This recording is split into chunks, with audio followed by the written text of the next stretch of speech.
در پیام نوبتی پیشوای معظم ملت البته دستاورد و پیشرو در ظرف سالهای آخر نوگردیدن تاجیکستان سوبسکتو بیان گردیدند و همه ساله چون هنهنه پیشوای معظم ملت پیش از همه از وضع کنونی جهان معاصر، از تهدیدهای جهان معاصر یعنی که آغاز کردند. بعدا در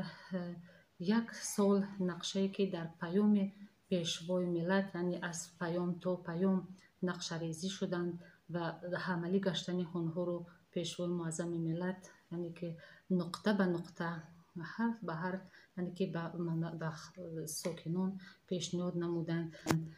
و اون نقشه های و هدف های دستور سپارشو که در پیام پیشوای ملت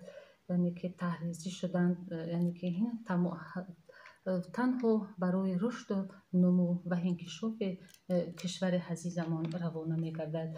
و چون همه ساله از تمام سمت‌ها، از جوانان، زنان، از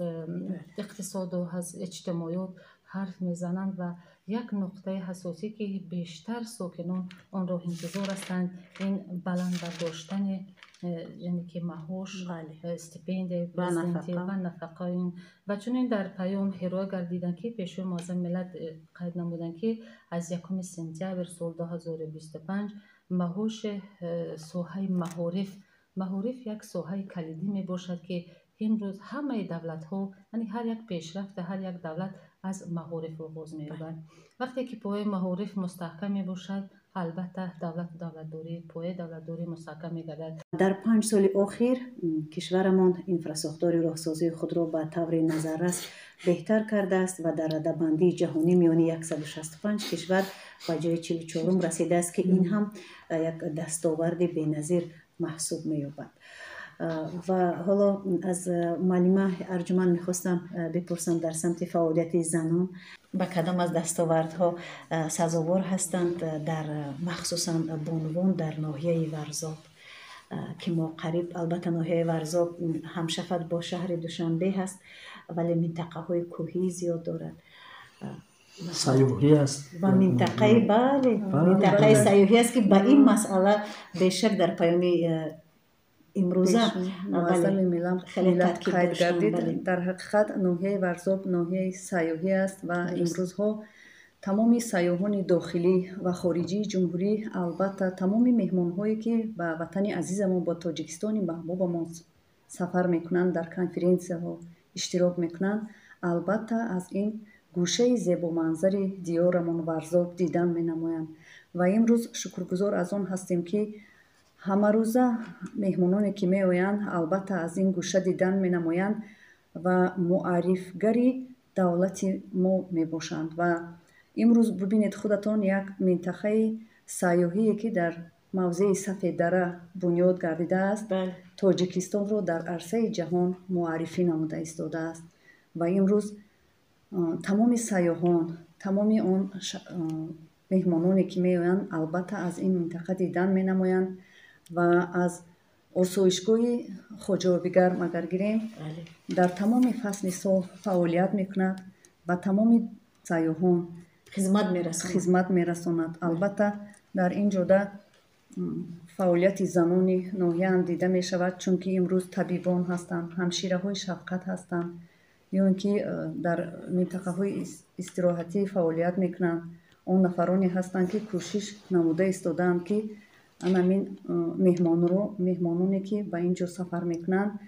با یک چهره کشاد با یک روحیه بولیده استقبال گیرند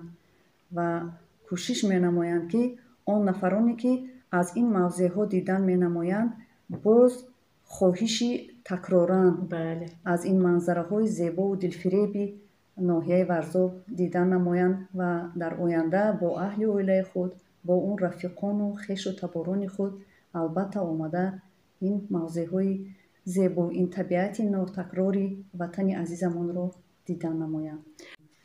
امروز با سیاست خردمندانه و دستگیری بی‌نظیر پیشوای معظم ملت امروز اون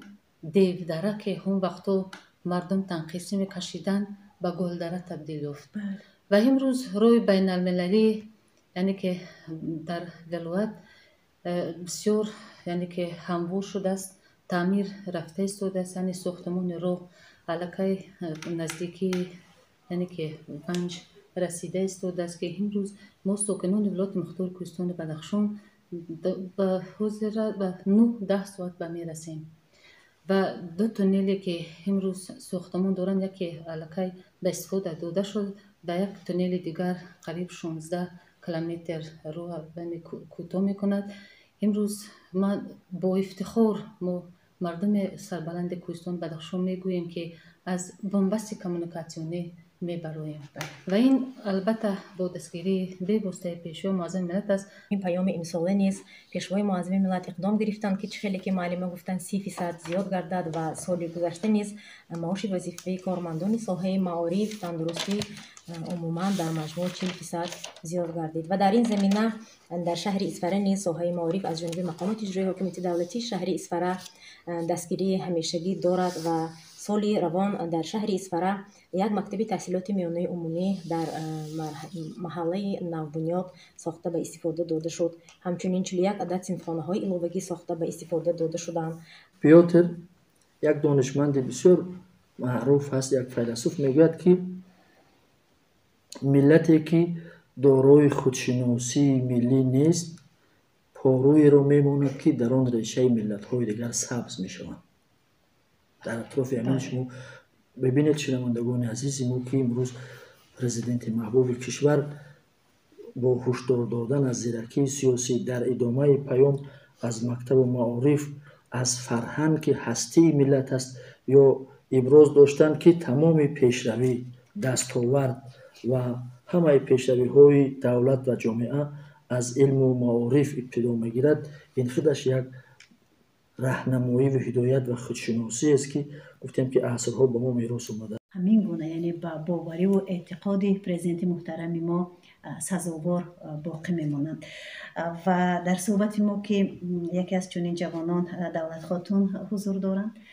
میخواستیم تاثیرات شما را بشنویم. چون یک نفر جوان از پیام پرزیدنت جمهوری تاجیکستان با مجلس عالی. نخستین بار سال 1993 هنگام واخوری با جوانان کشور رهبر دولت ابراز نمودند که به این قشر جامعه اعتمادی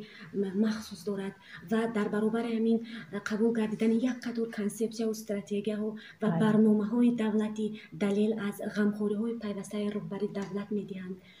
برای ما جوانان هر یک پیام رهبر دولت همچون راهنمایی است که برای فعالیت من بعده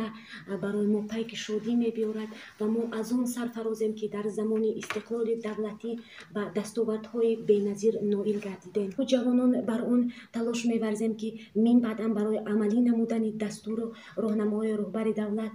تلاش دوچندان نماییم.